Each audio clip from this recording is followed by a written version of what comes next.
There are careers that reach the top, and there are careers that should have. Somewhere between talent and timing, between the right song and the wrong year, 12 extraordinary artists lost the future that was supposed to be theirs.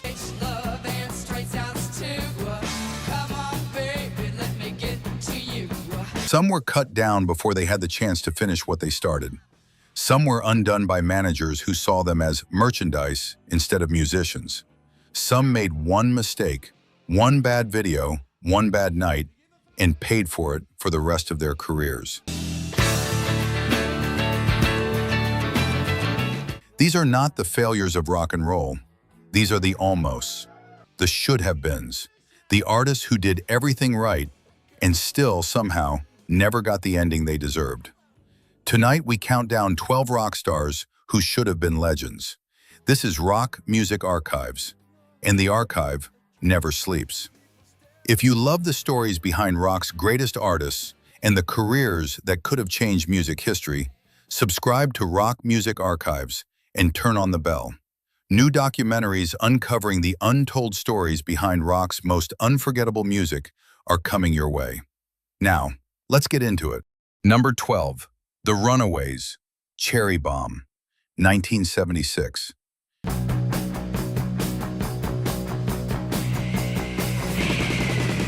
In August 1975, producer Kim Fowley set out to do something almost nobody in rock and roll had attempted: build an all-female band that played as hard as anything the boys were doing. Can't stay at home, can't stay in school. Old folks say you're pulling a... He found Joan Jett trading her ukulele for a guitar. He found Sandy West outside a Hollywood club. And when singer Cherie Currie arrived to audition with a song the band couldn't play, Jett and Fowley wrote something new for her, on the spot, in minutes. That song was Cherry Bomb. The streets, I'm the girl next door. I'm the fox you've been waiting for. It announced the Runaways as a band not to be underestimated. Heavy riffs, Lita Ford's guitar, Curry's raw vocal daring anyone in a still male-dominated scene to argue back. They toured the world while barely out of high school. They should have been positioned as the future of hard rock. Instead, much of the industry and press treated them as a novelty, a look before a band. Daddy, hello, Mom. I'm your Cherry Bomb. Crowds hurled insults. Reviews focused on their age and their gender before they ever mentioned the music.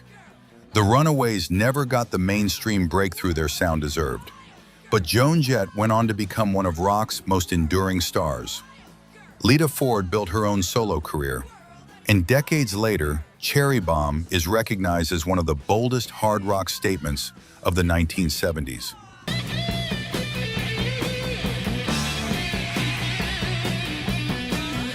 They didn't get remembered as legends. They got remembered as the door, the one every woman in rock walked through after them. Love and straight sounds too. Come on, baby, let me get to you. Number 11, Terry Reid, Seed of Memory, 1976.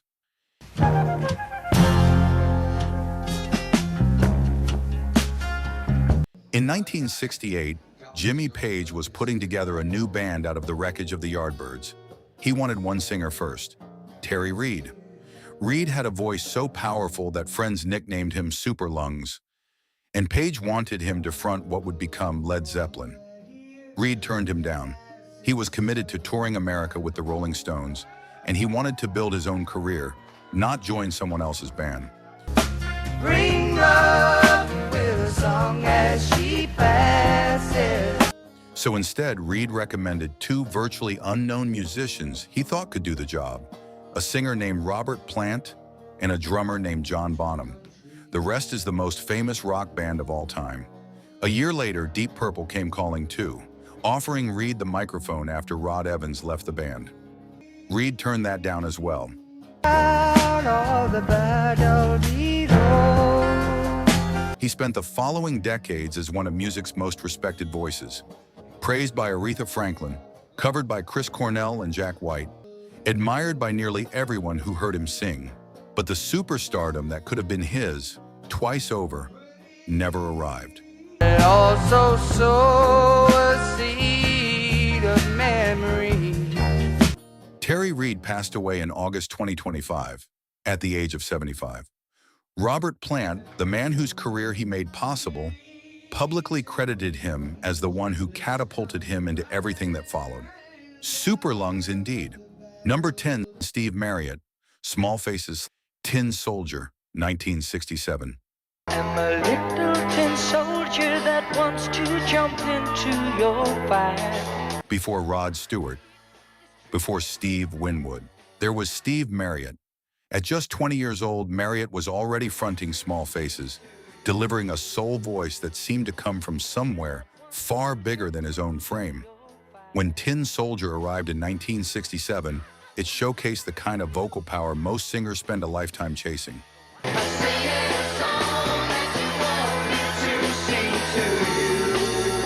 Musicians noticed, when Marriott left to form Humble Pie, joining a young Peter Frampton, the pairing had every ingredient for global stardom.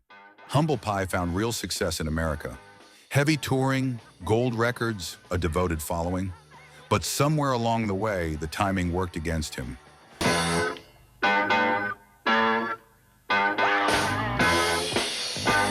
Frampton left for a solo career that made him a household name. Marriott kept working, kept singing, kept giving performances that musicians twice his fame would have envied. But the mainstream recognition that should have matched his talent never fully arrived. On the 20th of April, 1991, Marriott died in a fire at his home in Essex, England, an inquest concluding it was most likely started by a cigarette.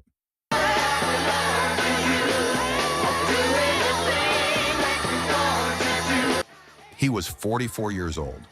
The voice that shaped a generation of British rock singers left the stage almost unnoticed by the wider world. Ask any musician who really knows the era, though, and they'll tell you, Steve Marriott had it all, except the fame.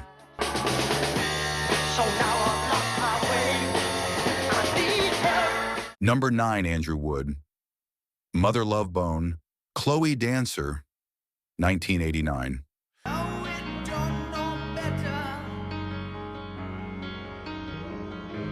Before Nirvana, before Pearl Jam, before the word grunge meant anything outside Seattle, there was Andrew Wood, flamboyant, theatrical, and utterly unlike the flannel-clad image the genre would later become known for.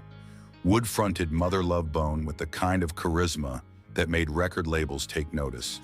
His voice carried the melodic power of classic rock married to something raw, something that felt entirely new.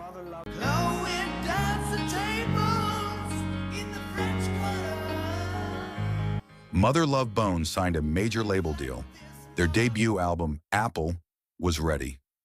Everyone around them, bandmates, label, fans, believed they were about to become the band that put Seattle on the map. Wood had struggled with addiction for years and had recently completed another stint in rehab, determined to be clean for the album's release. On the 16th of March, 1990, he relapsed.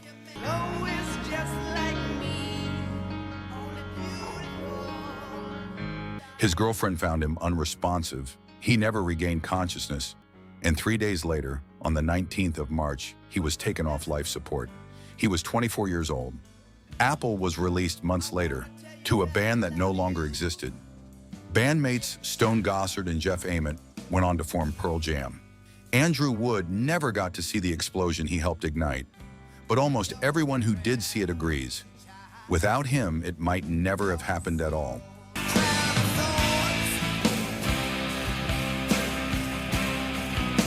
Number 8, Billy Squier, The Stroke, 1981.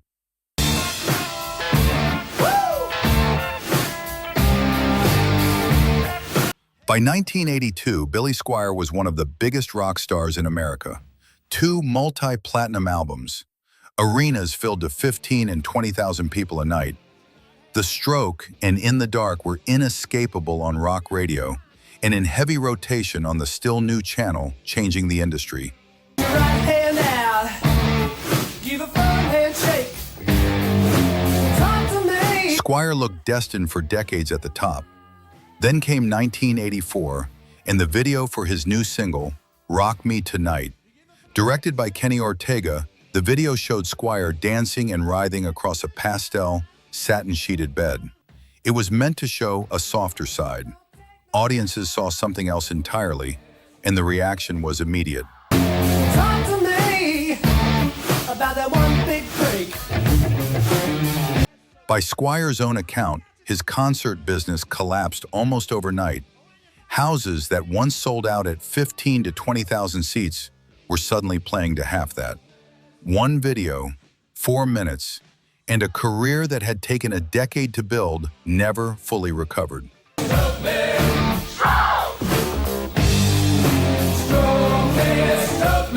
Squire has spent the years since with a complicated relationship to the moment that changed everything, pointing out rightly that the songs were never the problem. He had already proven he belonged among rock's biggest names. It just turned out that in the age of MTV, the image could undo everything the music had built.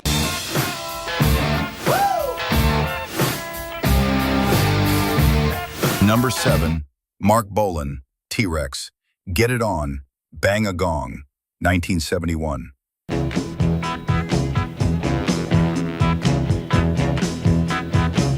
In the early 1970s, before Bowie, before Queen, Mark Bolan was Britain's first true glam rock superstar. T-Rex scored 4 UK #1 singles. Get It On became an anthem. For a moment, Bolan mania rivaled Beatlemania in the British press, and Mark Bolan was the biggest rock star in the country. Hydra upon you, you're dirty, sweet, and you're my girl. His fame never fully translated to America, and by the mid-1970s, his commercial peak had passed. But 1977 brought a genuine comeback. A new television show, renewed plans to work with his old friend David Bowie, a band that felt, by every account, reinvigorated. Bolan had never learned to drive. Friends said he carried a recurring premonition that a car would be involved in his death. Get it on, bang a gong, get it on. In the early hours of the 16th of September, 1977, 2 weeks before his 30th birthday, the car driven by his girlfriend, singer Gloria Jones, left the road in Barnes, London, and struck a tree. Mark Bolan was killed instantly. David Bowie, devastated, called him the greatest little giant in the world at his funeral.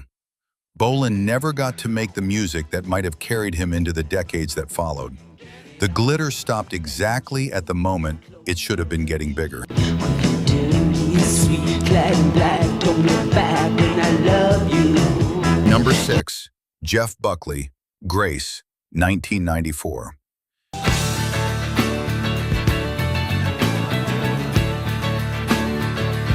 Jeff Buckley released exactly one studio album in his lifetime.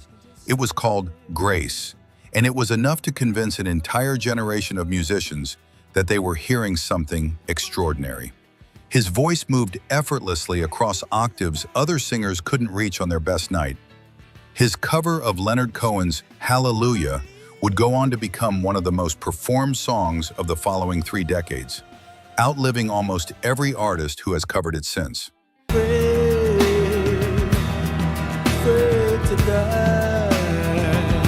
By 1997, Buckley had moved to Memphis, Tennessee, to begin work on his long-awaited second album. Expectation was enormous. Musicians who had heard him working in the studio believed he was about to deliver something even bigger than Grace.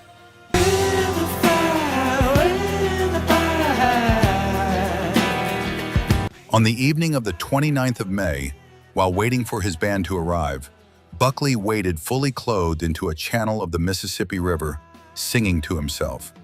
The wake of a passing boat pulled him under. He was found 6 days later. He was 30 years old. His second album was never completed.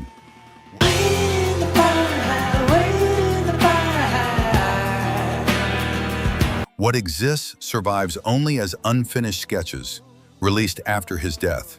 Jeff Buckley didn't get a career.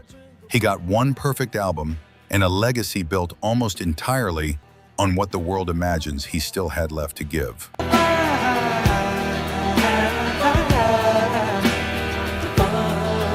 Number 5. Rory Gallagher, Bad Penny, 1979.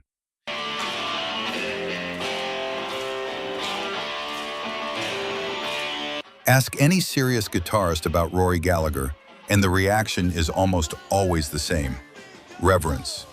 In 1972, Gallagher was voted the world's top musician by Melody Maker readers, beating out Eric Clapton, who was at the peak of his fame.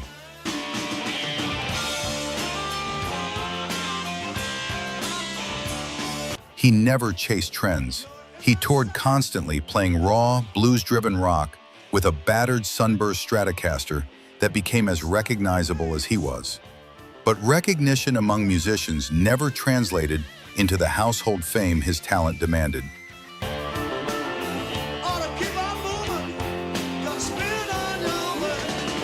Years of relentless touring took a toll.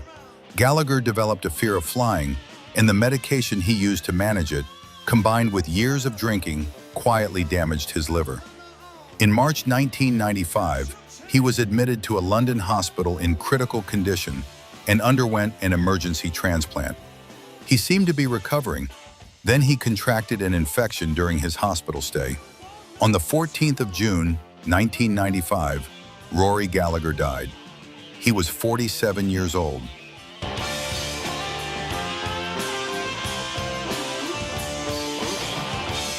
He never had the arena career of the guitarists who openly admired him. But ask the guitarists themselves, and they'll tell you exactly where the admiration was pointed.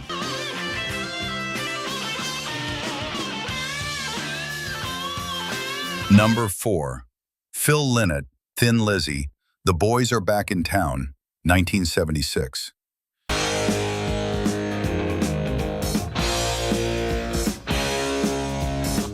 Phil Lynott was Ireland's first true rock star, a songwriter and frontman who fused hard rock with storytelling lyrics unlike anything else in the genre. With ThinLizzy, he built one of rock's most influential catalogs. The twin guitar sound, the working-class poetry of songs like The Boys Are Back in Town, the swagger that made him one of the most magnetic performers of the 1970s. Guess who just got back today? Musicians who came after him, from Metallica to U2, have pointed to Lynott as foundational to everything they built. But his own legacy never reached the scale of his influence. ThinLizzy split in 1983. Lynott's later projects struggled, and a heroin addiction that had shadowed him for years tightened its grip. The boys are back in town, boys are back in town. On Christmas Day, 1985, he collapsed at home while opening presents with his daughters. He was placed on life support. He never recovered. On the 4th of January, 1986, Phil Lynott died. He was 36 years old.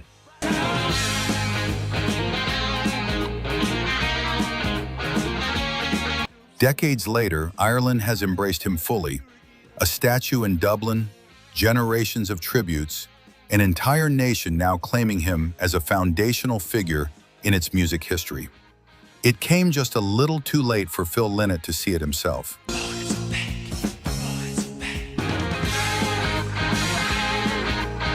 Number 3. Badfinger, Without You, 1970.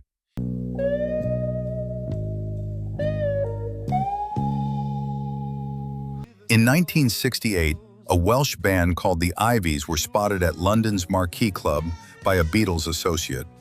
Weeks later, they were the first act signed to the Beatles' own label, Apple Records. Paul McCartney personally wrote them a hit single. They were rebranded Badfinger, and for a moment, they were being called, with real justification, the next Beatles. But I guess that's just the way the story goes. Pete Ham and Tom Evans wrote a song together called Without You. Badfinger's own version was a modest success, but when Harry Nilsson recorded it in 1971, it became a global #1, so note-perfect that Nilsson himself reportedly assumed, on first hearing it, that it was a lost Beatles song.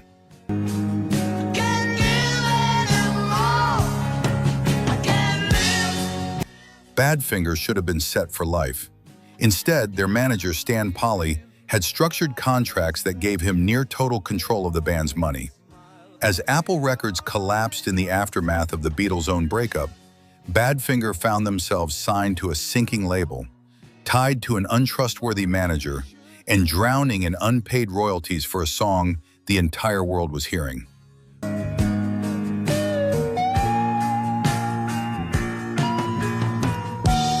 The pressure became unbearable. In April 1975, Pete Ham took his own life, leaving behind a note that named his manager directly. Tom Evans, who never fully recovered from losing his friend and songwriting partner, took his own life in 1983, still fighting the same unresolved financial battles that had haunted the band for a decade. You always smile, but in your eyes, your sorrow shows. Badfinger had the songs, they had the sound, they had the Beatles' own endorsement.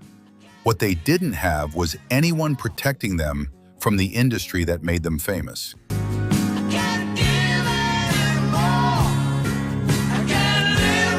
Number 2, The Smithereens, A Girl Like You, 1989.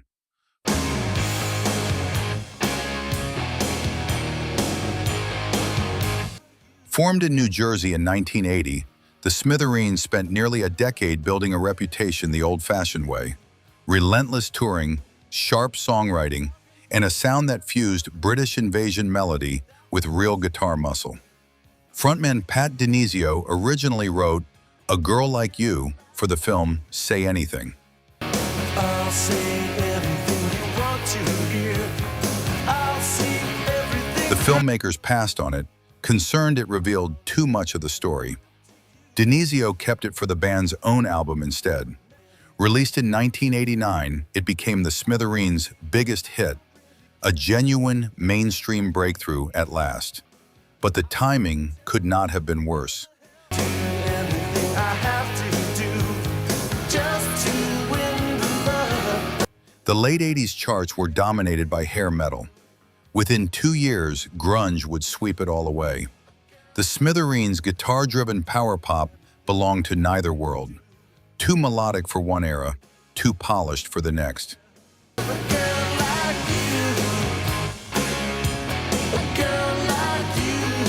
They kept recording, they kept touring, they built a devoted following that has lasted decades. But the wider stardom that should have followed a song this good simply never arrived. The Smithereens didn't fail. They just showed up standing in the gap between two eras of rock, with nowhere quite right to land.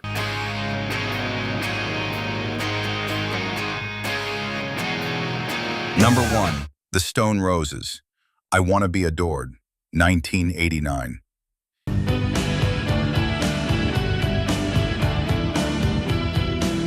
In 1989, a band from Manchester released a debut album that, in the United Kingdom, is still spoken of in the same breath as anything the Beatles or the Rolling Stones ever recorded.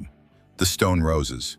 Ian Brown's voice, John Squire's guitar, a sound that fused 60s psychedelia with the swagger of a band that knew, with total conviction, that they were about to become the biggest group in the world.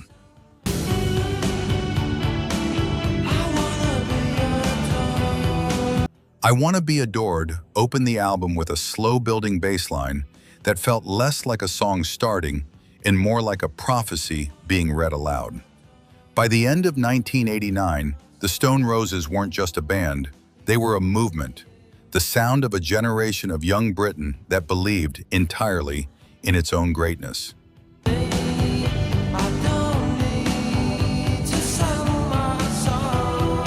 Then everything stopped. The band wanted out of their contract with Silvertone Records. Silvertone responded with a legal injunction, blocking the Stone Roses from recording any new material at all, for the better part of 2 years. By the time the courts ruled in the band's favor in 1991, and Geffen Records signed them for a reported fortune, the momentum that had made them the most exciting band in Britain had already begun to slip away.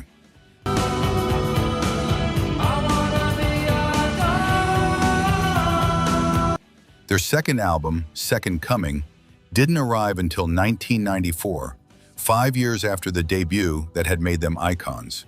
5 years in music is a lifetime. The band that returned found a completely different landscape. Britpop rising, audiences moved on, the cultural moment that had once belonged entirely to them, now belonging to someone else.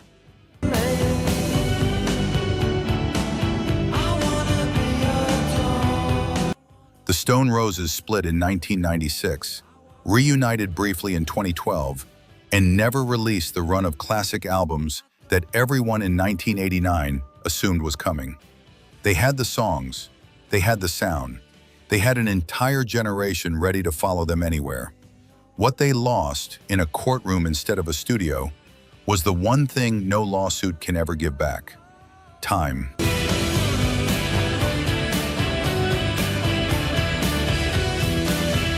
12 rock stars who should have been legends. From the all-female band that kicked down a locked door, to the Manchester group that lost 5 years to a courtroom instead of a studio. These aren't stories of failure. They're stories of talent that never got a fair fight, against tragedy, against bad management, against timing that simply refused to cooperate. If one of these stories moved you, if you think we got the order wrong or left someone out, subscribe, leave a comment, tell us who belongs on this list, be a part of our community, because the archive is still open and the stories are far from over. This is Rock Music Archives, and the archive never sleeps.